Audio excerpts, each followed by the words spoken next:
the important endgame principle, do not rush. This is one of the difficult questions of the royal game. When to activate your forces, play as quickly, as forcefully as possible, and when to slow down the pace, to consolidate your position first and then to make progress only later. A good way to study this in endgames is, of course, looking at games of Magnus Carlsen or his opponent here, Vladimir Kramnik, or Anatoly Karpov. They really have an excellent feeling for exactly this question. Okay, so Magnus is to move with white against Vladimir Kramnik at the Tara Memorial 2013. And what to do? I think the position in a higher sense is a draw in any case, but what is the best winning try? To take the h5 pawn or to do something else? King g3 is right. It preserves the valuable winning potential of white's pawns, and then slowly Magnus wants to consolidate his position and then slowly advance with his pawns in the very long run. This should still be drawn, but I think it's a good winning try, because the direct leads to a direct draw. And this rook ending is completely drawn. It can be a draw agreed immediately, because Black is too active and the counterplay with the d pawn is too strong, and it's completely drawn. While here, Black can still make mistakes. It is difficult over the board, because we again face the question to play h4 check to exchange pawns. The guideline was that the defender exchanges pawns. Or does this violate do not rush? Or is it better to play something else to bring, for example, the rook in a better position somehow? Yeah, and indeed, h4 check is a mistake. Kramnik must have miscalculated already the later endgame. I can make a guess which move he missed when he played here h4 check, because I think already here he had more or less the game continuation in mind.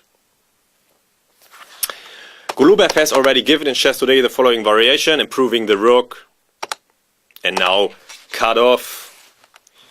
And yeah, as Golubev thinks, I agree with him, this should be a draw and it should be relatively easy. Okay, white can still try something, and the bishop g6 may look bad, but of course, bad bishops defend good pawns, as Schuba has already put this.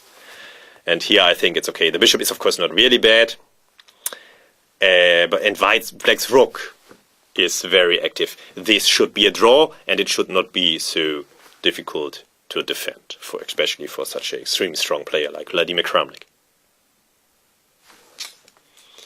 While h4 check violates do not rush, it plays into white's hands. And, of course, again, do not rush. King g3 first, consolidate all pieces first, and only later, in the very long run, advance the pawns. Now I cannot say if Black can still defend or not. I can only say that over the board it's extremely difficult. White has the much easier job. He has a clear long-term plan, and okay, short-term moves can be found, and this is one of the big strengths of Magnus Carlsen, I think, to convert such positions or to press with such positions. So okay, it might be better to play something else like rook f1, but I think that white still has the chances. When comparing these positions, this is a better practical chance, at least for white, to win than the other position was. As now white's pawns can come in the long run. While in the other position, it is much more difficult to activate white's kingside pawn majority. So I don't know, this may be a draw and maybe one for white, but it's already very unpleasant. Yeah. While rook f6 is another mistake. the question of the right exchange was wrongly answered by Kramnik, and I guess that he miscalculated. In a way, this also violates do not rush. He wants to exchange rooks immediately, but this just doesn't work. Now it's definitely lost. While after the alternatives, it is likely that it's lost, but I don't know. It might also be drawn with perfect defense, but who is human and defends perfectly? Okay. Yeah, now it is lost, and I guess that Kramnik has miscalculated when he violated do not rush like this. Yeah, king f4 is clear. Black is lost in any case, so this in a way violates do not rush or doesn't. It doesn't matter so much as black is already lost in all variations. And I guess that Kramnik had miscalculated here. He had only looked at king takes d2, king f4 and black draws when he started all this business. But that was a mistake. Do not rush. Stop king f4 first prophylactically. And now it's over. Of course, white still has to exercise some care and do it slowly with the whole army and so on, but Magnus, of course, now converts, despite the wrong rook spawn. Yeah. Slowly but surely, white wins according to the endgame table basis and also according to the game.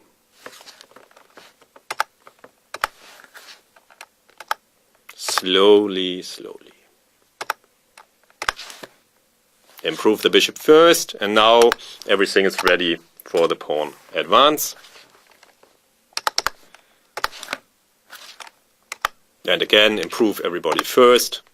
And of course, g4 would be taken. So it would be direct draw. So here it's clear that. Yeah, okay, and king g7, but white wins in all cases anyways.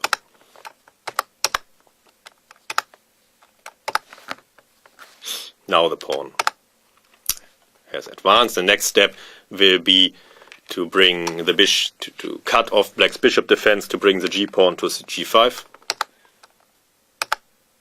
Here, the bishop is forced to leave the diagonal, then g4 can be played. Kramnik makes a nice joke. Of course, 2 wrong rook pawns are as bad as 1, so Magnus, of course, doesn't take.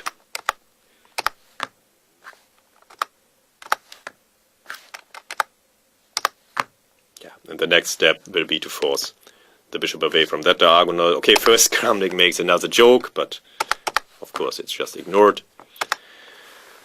And then finally Magnus has managed to maneuver, to threaten to maneuver his bishop to f7. And then either this wins or after bishop g6. Now it's of course time for action. Bishop g8 simplifies into a one pawn endgame, and so Kramnik resigned. But this I think is really difficult in endgames, to strike the right balance between activity, prophylaxis, do not rush. This is very difficult. And to develop a better feeling in that direction, it would be worth your time to analyze endgames like from Magnus Carlsen, Vladimir Kramnik, Anatoly Karpov, also Ulf Andersson, other great masters of the final phase of the game, because they usually have a very good feeling for exactly this difficult and important question.